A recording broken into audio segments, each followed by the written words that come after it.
नमो नमः मित्राणि, स्वागतम सर्वेषां अस्यां कक्षायां। मित्रों, स्वागत है आप सभी का संस्कृत विषय अध्ययन की इस YouTube कक्षा में।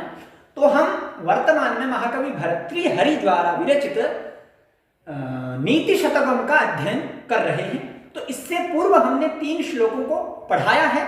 आप सभी उनको देखें और अपनी प्रतिक्रिया दें। और यदि आपने चैनल की सदस्यता को नहीं लिया है तो क्रमशः इसी प्रकार अध्ययन करने के लिए आप चैनल की सदस्यता को अवश्य ले लें।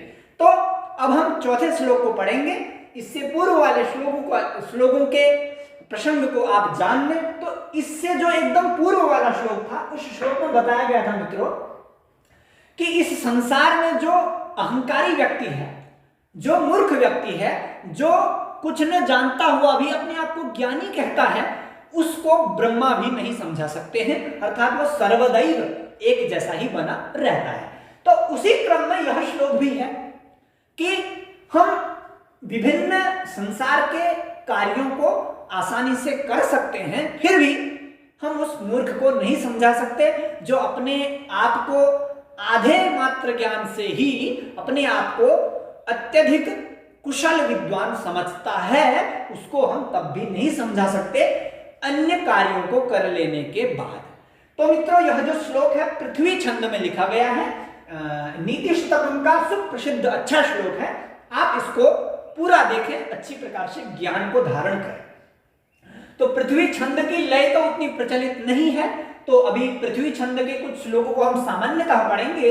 इससे आगे आने वाले श्लोकों को हम अच्छी प्रकार से लयबद्ध होकर के पढ़ाने का प्रयास करेंगे। तो आइए इसका सर्वप्रथम हम शब्दों का उच्चारण कर लेते हैं। तो क्या है?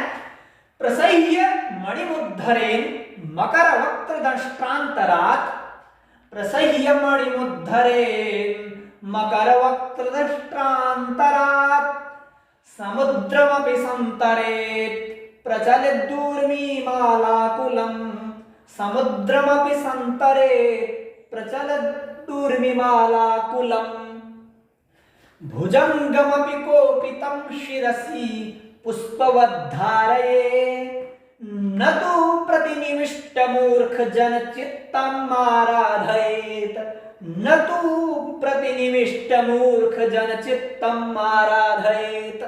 तो मित्रों, इस प्रकार इसका शब्दों का उच्चारण होगा। तो क्या कहा?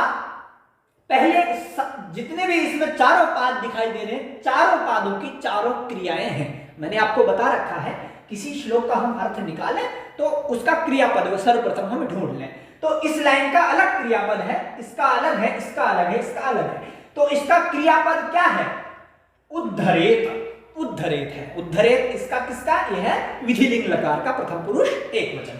अर्थात उद्धरेत, उद्धरेत यानी कि उद्धार कर सकते हैं, अर्थात सफलता प्राप्त कर सकते हैं। ठीक है, उद्धरेत। तो किस चीज में सफलता प्राप्त कर सकते हैं हम? मणि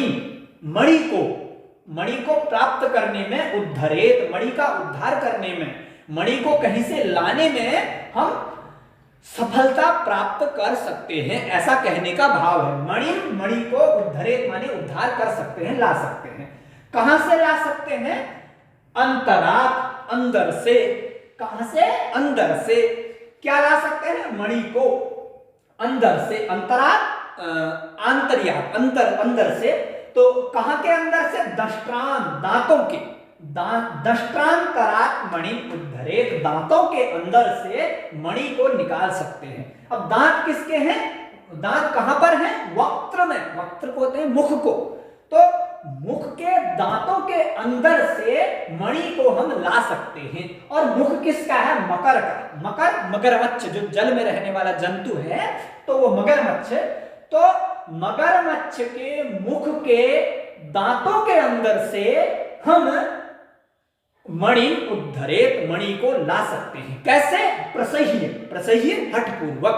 अर्थात यदि कोई मगरमच्छ को जीतने की विद्या जानता है तो हठ पूर्वक उससे युद्ध करके, उससे अपनी वीरता प्राप्त करके वो प्रसह्य यानी कि उससे हठ पूर्वक, हठ करने के बाद उसके मुख के दांतों के अंदर से मणि को ला सकता है, ऐसा लोक में कार्य सरल है, ऐसा बताना चाह रहे हैं। तो ये आपको समझ में आ गया होगा।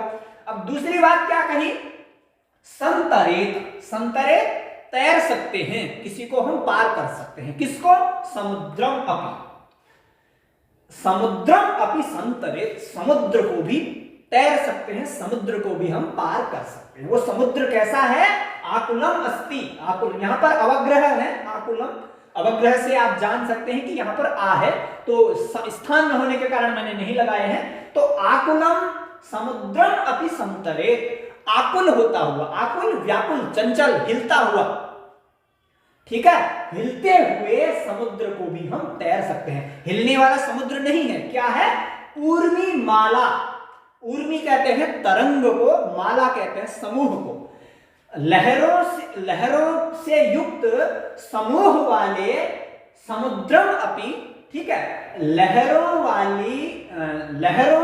से युक्त समूह, चंचल युक्त समूह समुद्र को भी हम तैर सकते हैं। और वो जो तरंगों की जो युक्ति है, तरंगों की जो प्रवृत्ति है वो कैसी है, प्रचलत, चलते हुए।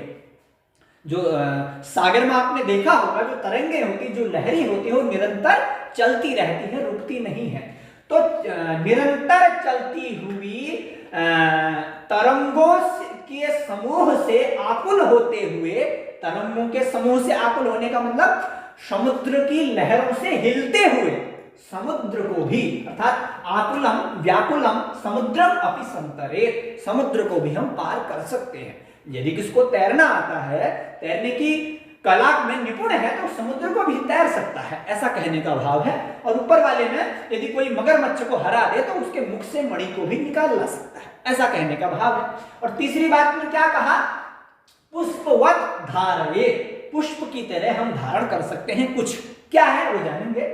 तो धारयेत होना चाहिए, यहाँ पर यरो अनुनासिके अनुनासिको वा से आगे न होने के कारण, न होने का कारण जो धारयेत का तो है, यहाँ पर तो जो है तो को न हो गया है, यहाँ पर जो ये तो होना चाहिए आधा, ये तो यहाँ पर न हो गया है, ये न तो है वास्तविक रूप से, अर्थात तो क्या होगा, धारयेत, धारण कर सकते हैं, क्या, पुष्प की तरह धारण कर सकते हैं, किसको, भुजंगम, भुजंगम सर्पम, सर्प को भी पुष्प की तरह धारण कर सकते हैं, कहां पर, सिर में।